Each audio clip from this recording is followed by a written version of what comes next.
So this is the Poco M3, and I've been using this phone on and off for the past few weeks, and I gotta say this right away. This is an incredible phone for its price. Let me tell you why.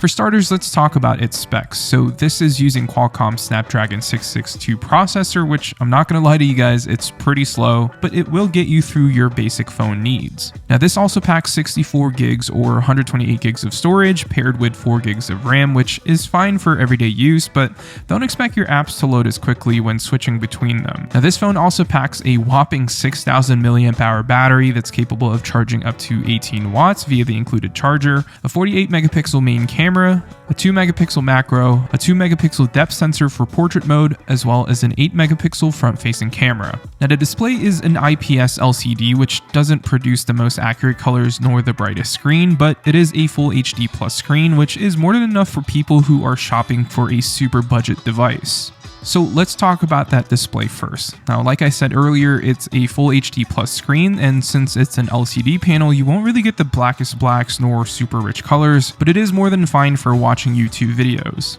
Now, one thing I will say though, for an IPS panel, the viewing angles aren't the best. I'm not really sure why that is, but just be aware of that. And also, there's no fast refresh rate, so you're stuck at 60 Hz, which, to be honest, doesn't help the phone in terms of performance, which I'll talk about in a bit. But overall, the 6.5-inch display isn't terrible for, yet again, a $129 smartphone.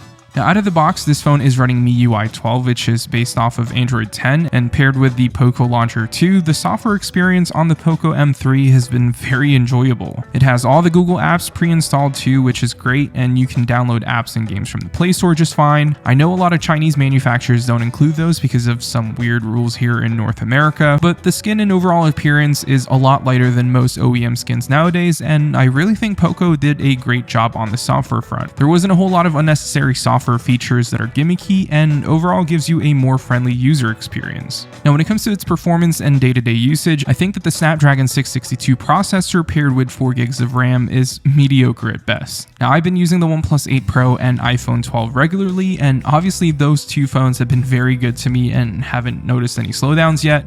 The experience on this phone is pretty slow. I'd have to wait a couple of seconds till menus pop up, or switching to another app takes a little bit longer than usual, but to be honest, you shouldn't expect a $129 smartphone to perform like a flagship or even a mid-range device like the Pixel 4a. The Poco M3 is in a category of its own. Now, despite some UI lag and some performance downfalls, the M3 can still handle basic smartphone functionality like browsing the web, scrolling through social, or watching YouTube videos. Now, touching up on its overall build, this phone is made out of plastic all around. I actually haven't seen this color in a lot of reviews that came out a month or so ago, and I love it. The yellow color just makes everything pop and makes it a very unique cyberpunky phone. Now, the speakers on this phone sounds a little muffled compared to other smartphones that I've reviewed in the past, but it does get loud. It has stereo speakers, although the earpiece doesn't get as loud as the bottom firing speakers, but overall though, it's fine for everyday use. It's good for YouTube videos or watching Netflix.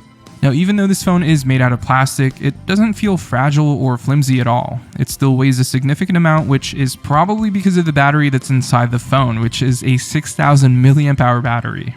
Now, this phone's got amazing idle time, and I was able to get about a day and a half, maybe 2 days of usage before I had to recharge it again. But obviously this depends on how heavy you use your phone, so you may get longer or shorter screen on time before the battery dies down.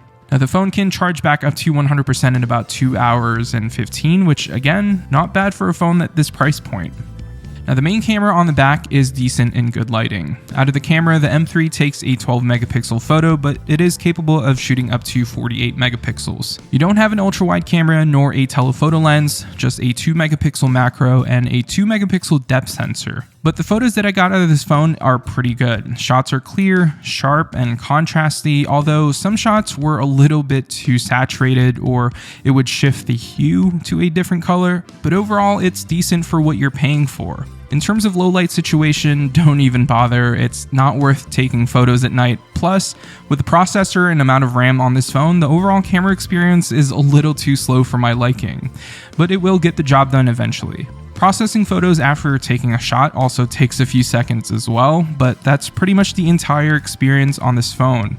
This phone isn't a flagship nor a mid-range smartphone, it's the ultimate budget phone that has all the necessary smartphone features. Now, I know this video isn't super long or super in-depth with benchmark scores or anything like that. I really just wanted to share my experience with you guys after using the phone for a few weeks.